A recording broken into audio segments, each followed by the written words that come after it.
안녕하세요. 미국 주식하는 임겐입니다. 오늘 미국장 한번 보겠습니다. 구독과 좋아요 부탁해요. 오늘 시장은 올해 마지막 거래 주간에 들어서면서 차익 실현성 투매가 이어져 아무래도 주가 상승률이 올해 굉장히 가팔랐던 만큼 이날은 주식을 팔아 채권을 저가 매수하는 움직임이 강해졌습니다. 이에 나스닥은 1% 이상 하락하면서 흔들리는 모습을 보였고 비록 지수 하락을 촉발할 만한 뚜렷한 재료는 없었지만 연말 경제 지표나 이벤트는 부진해 일찌감치 휴가를 떠난 투자자도 많아 호가창을 얇아진 상태였습니다. 이로 인해 전반적으로 지난주 후반부터 나타난 차익 실현성 움직임은 지속됐고 아무래도 올해 나스닥은 큰 폭으로 올랐으니 연말 결산을 앞두고 차익 실현 욕구가 커진 것으로 보여집니다. 그럼에도 불구하고 나스닥은 올해 29.4% 상승에 달해 3대 지수에서 단연코 가장 높은 수익률을 냈다 할 수 있죠. 이에 개인적인 생각은 지금 상황은 약간 실망스럽지만 이것은 약간의 이익 실현이고 연준을 둘러싼 일부 주저함이라 보고 있기 때문에 지금의 흐름이 호재가 많은 내년의 방향성을 정말로 바꿀 것이라 생각은 하지 않습니다. 이에 지금 증시 분위기는 전반적으로 나쁘지도 않고 좋지도 않지만 지금은 세계 각국의 중앙은행들이 금리를 계속 낮추고 있기에 시장을 지원하는 모습을 보이고 있고 이에 캐나다는 최근 50bp를 낮춰 기준금리를 3%까지 떨어뜨리는 모습을 보여줬습니다. 여기에 스위스 은행 역시 예상보다 큰 52p를 내려 시장을 놀라게 했고 금리 인상 가능성이 높았던 일본 역시 내년으로 인하를 미뤘기 때문에 이 같은 행보는 전 세계 국가들이 오랫동안 완화 정책을 유지하려고 하기 때문이라 이처럼 지금은 세계적 완화가 가속화되고 있어 내년의 방향성 역시 우리는 현금을 적극적으로 활용해야 한다 생각이 듭니다.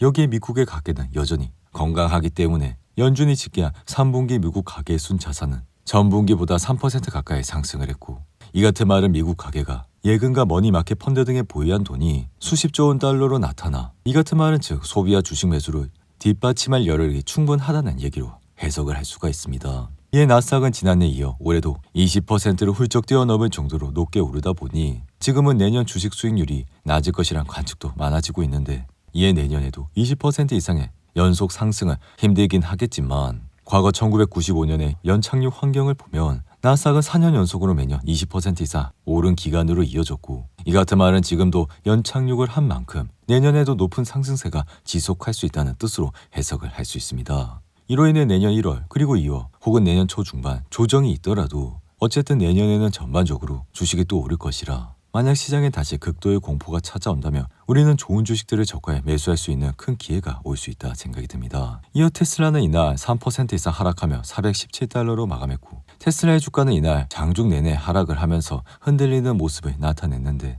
이에 기술주를 주도하는 매그니피센트가 이날 모두 하락은 했지만 테슬라는 가장 큰 낙폭을 기록했고 이날 테슬라 주가 하락의 주된 요인으론 미 국채 금리 상승세가 올라가고 있기 때문입니다. 이에 10년물 미 국채 금리는 최근 지속적인 상승세를 보여주고 있어 지난 5월 이후 7개월 만에 최고치를 찍었고 이 같은 국채 금리 상승은 시중은행의 대출 금리를 좌우하기 때문에 이는 자동차를 대부분 신용대출로 구매하는 미국에서 소비자들의 구매 심리에 부정적인 영향을 미치고 있습니다.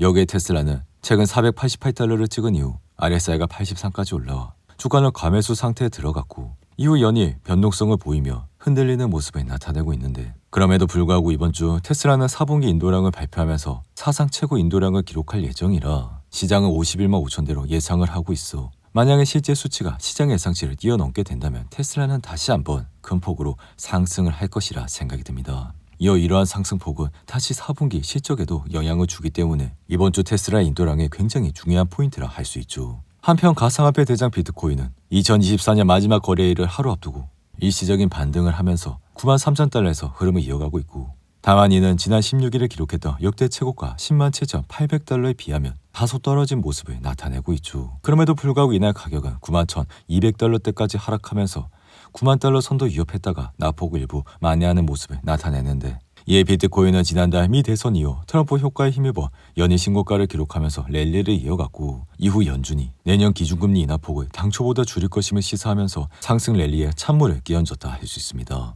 이에 지금 비트코인은 관망을 하면서 20여일 앞으로 다가온 트럼프 행정부의 가상화폐 정책에 기대를 걸고 있고 트럼프는 미국의 가상화폐 규제에 대한 더 명확한 방향을 가져올 가능성이 크기에 앞으로도 비트코인을 꾸준히 모아가시라고 말씀을 드렸습니다. 여기에 파월은 최근 인터뷰에서 비트코인은 달러가 아닌 금과 경쟁을 하고 있기에 이가트만은 주요국 중앙은행의 금리 인하 기조에 따라 실질 금리가 하락하면서 금과 같은 자산이 상대적 투자 매력도가 증가하고 있기 때문에 비트코인 역시 이 같은 추세에 동반 상승을 할 것이라 생각이 듭니다. 여기에 지금은 중동과 동유럽의 지정학적 리스크 그리고 글로벌 무역 갈등에 대한 안전자산 수요가 내년에도 증가할 것이기 때문에 금의 가치를 가지고 있는 비트코인은 앞으로도 상승의 여지가 충분히 있다고 할 수 있죠. 한편 나스닥은 올해 30% 가까이 상승을 하면서 올해 내내 상승세를 보였고 고금리 장기화에 대한 우려가 상반기까지는 이어졌지만 하반기 들어 대선에 대한 불확실성이 사라지면서 성장 엔진은 올해 내내 식지 않았습니다. 여기에 최근 IMF는 올해 미국 경제 성장률 전망치를 당초보다 0.2% 올려 2.8%로 제시해 이 같은 말은 G7 가운데 IMF의 성장률 전망치가 2%를 넘긴 것은 미국뿐이라고 할 수 있습니다.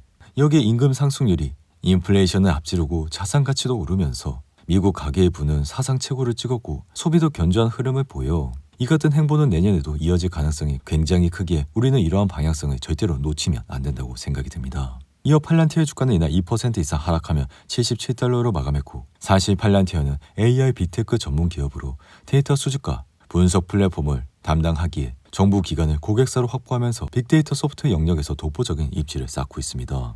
이에 올해 주가는 상반기까지 크게 오르진 못했지만 트럼프의 당선 이후 주가는 청정부지로 치솟는 모습을 보였고 이 같은 이유는 트럼프 정부에서 신설되는 정부 효율부가 정책 수행을 위한 핵심 도구로 팔란티어의 소프트웨어를 채택할 것이라는 기대감이 있었기 때문이죠. 이에 팔란티어는 한때 84달러까지 올라오면서 올해 주가는 360% 이상 폭등을 하는 모습을 나타냈는데 하지만 그 아무리 좋은 주식이라도 주가는 끊임없이 상승을 할 수 없어 팔란티어는 지금 다소 행보를 하면서 22 이노평에서 가까이 내려왔지만 지금의 성장률과 순이익을 바탕으로 내년에도 팔란티어의 주가 방향성은 긍정적일 것이라 생각이 듭니다. 이어 인공지능 대장 엔비디아는 이날 대부분 빅테크들이 하락은 했지만 엔비디아는 상승을 하면서 137달러로 마감했고 사실 이날 엔비디아가 상승을 하게 된 주요 배경은 휴머노이드 로봇용 소형 컴퓨터를 출시한다고 밝혔기 때문이죠. 이에 엔비디아는 로봇 분야를 차세대 성장 동력으로 삼고 있다며 내년 상반기 제슨 토르를 출시할 예정이라 밝혔는데 이러한 제슨 토르는 로봇과 드론에서